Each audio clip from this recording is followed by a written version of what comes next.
Our top story at 6, they are prepared to continue distance learning. That's the word from Palm Beach County Public School District Superintendent Dr. Donald Fenoy. WPTV News Channel 5 Stephanie Susskind spoke one-on-one with him this afternoon, and she joins us live. Stephanie?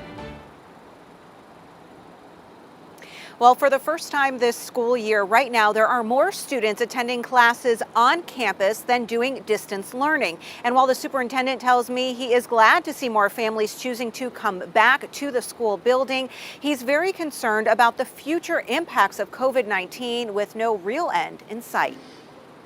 The long-term effects of this are really worrying me. From academic progress to mental health, there are a lot of concerns on Palm Beach County School Superintendent Dr. Donald Fenoy's mind. So I just worry about the reality of that final couple of years of high school and having those structures, being in the space. I'm worried about kids' socialization skills once we get back in proximity with one another. The district chief says schools and especially students have settled into this new routine. I'm not going to call it normal yet, but a regular rhythm of school. They'll still adjust depending on what's going on, but I still am encouraging families and pushing to get our kids that are struggling back into schools. For the second semester that started this week, the district says close to 19,000 students returned to school campuses, and about 3,200 switched from in-person to back home.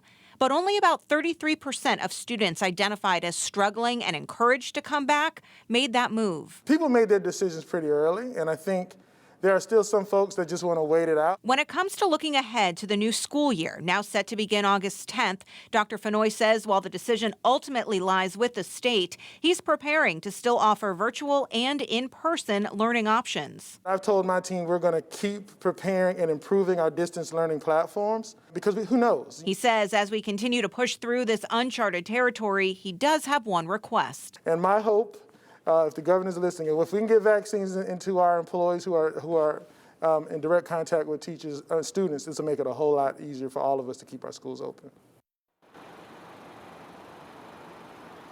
Now, when it comes to those vaccines, earlier this week, the Palm Beach County Commission voted to ask local health leaders to create a distributed point of distribution for school district employees 65 and older to get vaccines. There's no word yet on when that will happen.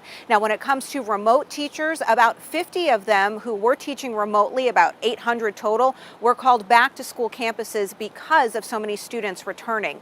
Now, we spoke to the superintendent about a variety of issues. You can see the complete interview on our website, WPTV.com. Reporting live, Stephanie Susskind, WPTV News Channel 5.